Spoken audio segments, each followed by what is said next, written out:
الله وملائكته يصلون على النبي يا أيها الذين آمنوا صلوا عليه وسلموا تسليما رب اشرح لي صدري ويسر لي أمري واحلل عقدة من لساني يفقهوا قولي الحمد لله رب العالمين والصلاة والسلام على رسوله الأمين أما بعد السلام علیکم ورحمۃ اللہ وبرکاتہ۔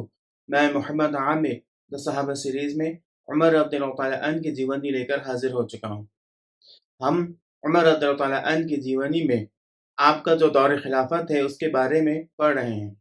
اسی سلسلے میں آج انشاءاللہ تعالیٰ ہم اسلام کا جو ایک اہم حصہ ہے زکوٰۃ، اس زکوٰۃ کو عمر رضی اللہ تعالیٰ عنہ نے اپنے دور خلافت میں کس طریقے سے لاگو کیا، اور قرآن کے اندر جو زکوٰۃ کو تقسیم کرنے کے الگ الگ مصارف بتائے گئے ہیں، الگ الگ کیٹیگری کے لوگ بتائے گئے ہیں، ان لوگوں میں کس طریقے سے عمر رضی اللہ تعالیٰ عنہ نے زکوٰۃ کو تقسیم کیا، ہم ان باتوں کو پڑھیں گے۔ آئیے سب سے پہلے جانتے ہیں کہ زکوٰۃ کیا ہے اسلام میں۔ مسلمانوں میں جو مالدار ہیں، جو اپنے روزمرہ کی زندگی میں جو بھی ضروریات ہیں، ان ضروریات کو پورا کرنے کے بعد جن کے پاس زائد پیسے بچتے ہیں، ایسے لوگوں کے اوپر، ایسے مسلمانوں کے اوپر اللہ رب العزت نے زکوٰۃ کو فرض عین قرار دیا ہے۔ مگر وہ لوگ جو اس حیثیت کو نہیں پہنچتے ہیں، اور وہ لوگ جو ضروریات زندگی کو بھی پورا کرنے کے لیے پیسہ نہیں کما پاتے ہیں، یا کماتے تو ہیں مگر بچا نہیں پاتے ہیں، اور اسی طریقے سے کسی وجہ سے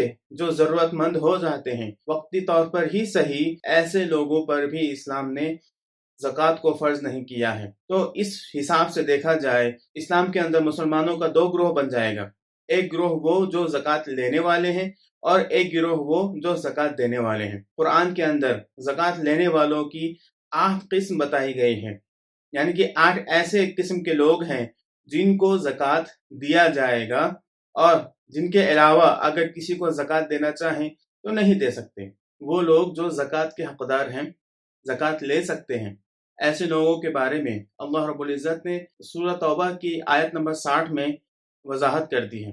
پہلا نمبر ہے غریب کا، یعنی کہ وہ لوگ جو ضروریات زندگی کو پورا کرنے کے لیے کچھ بھی نہیں کما پاتے ہیں، یا کماتے بھی ہیں تو بہت تھوڑا سا۔ اور دوسرے وہ لوگ ہیں جو ضرورت مند ہیں، جو اپنی ضروریات زندگی کو پورا کرنے کے لیے کماتے تو ہیں مگر وہ کافی نہیں ہو پاتا ہے ان کی ضروریات زندگی کو پوری کرنے کے لیے۔ تیسرا نمبر ان لوگوں کا ہے جن کو زکوٰۃ کے کام میں لگایا جاتا ہے، اور ان کی ذمہ داریاں یہ ہوتی ہیں کہ وہ زکوٰۃ کو جمع کرتے ہیں، لوگوں سے حاصل کرتے ہیں، اور اسے لا کر کے بیت المال میں جمع کر دیتے ہیں۔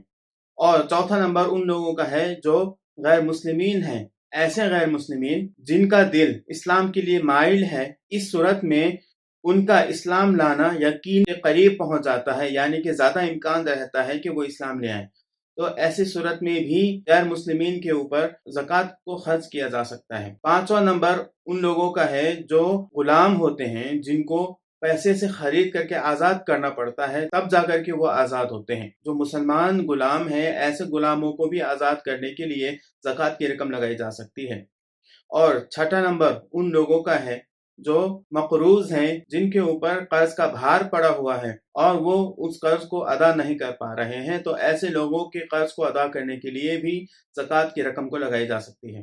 ساتواں نمبر ان لوگوں کا ہے جو اللہ کی راہ میں محنت کرتے ہیں، کوشش کرتے ہیں، جہاد کرتے ہیں، اور اسلام کو سر بلند رکھنے کے لیے، مسلمانوں کی حفاظت کے لیے ہر وقت تعینات رہتے ہیں۔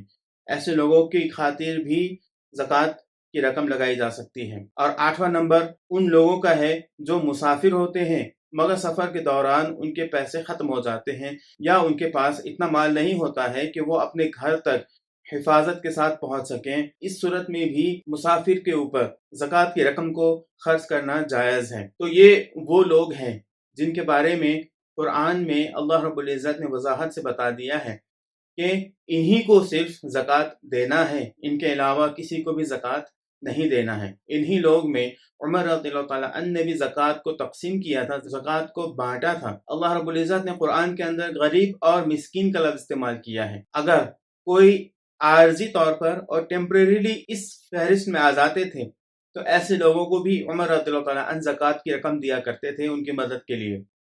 جیسے کوئی بیمار ہو کر کے یا ٹیمپریریلی اور عارضی طور پر کمانے کی حالت میں نہ ہو تو ایسے لوگوں کو بھی عمر رضی اللہ تعالیٰ عنہ زکوٰۃ کی رقم سے مدد کیا کرتے تھے اور ان کو زیادہ سے زیادہ دیا کرتے تھے.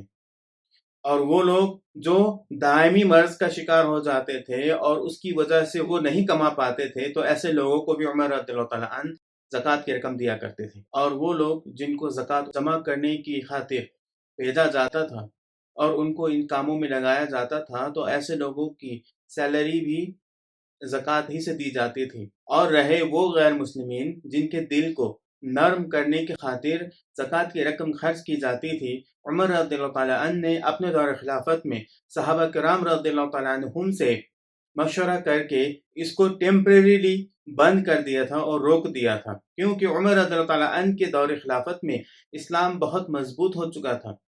اسلام کے آمدنی کے ذرائع بہت بڑھ چکے تھے. صرف زکوٰۃ ہی آمدنی کا ذریعہ نہیں تھا. عمر رضی اللہ تعالیٰ عنہ کے دور خلافت میں جو آمدنی کے ذرائع تھے، اس موضوع کو ہم ایپیسوڈ نمبر 17 میں پڑھ چکے ہیں، جس کا لنک یہاں اوپر کارڈ میں دیا ہوا ہے. ایسے صورتحال میں عمر رضی اللہ تعالیٰ عنہ نے ایسے لوگوں کو زکوٰۃ دینا بند کر دیا.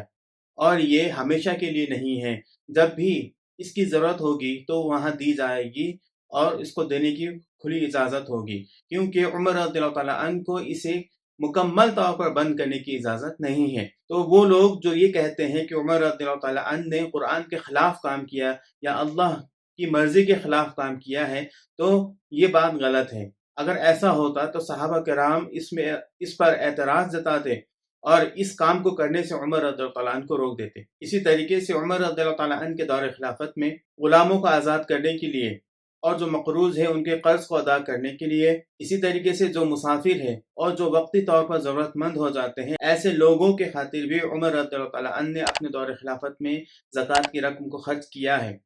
اور یہ رہتی دنیا تک کے لیے ہے. اب ان باتوں کو کوئی نہیں بدل سکتا. آج کے لیے اتنا ہی. اللہ رب العزت سے دعا ہے کہ اللہ تعالیٰ ہمیں دین کی سمجھ عطا فرمائے اور قرآن کے مطابق اپنی زندگی کو گزارنے کی توفیق عطا فرمائے. آمین. وآخر دعوانا ان الحمد للہ رب العالمین. السلام علیکم ورحمۃ اللہ وبرکاتہ.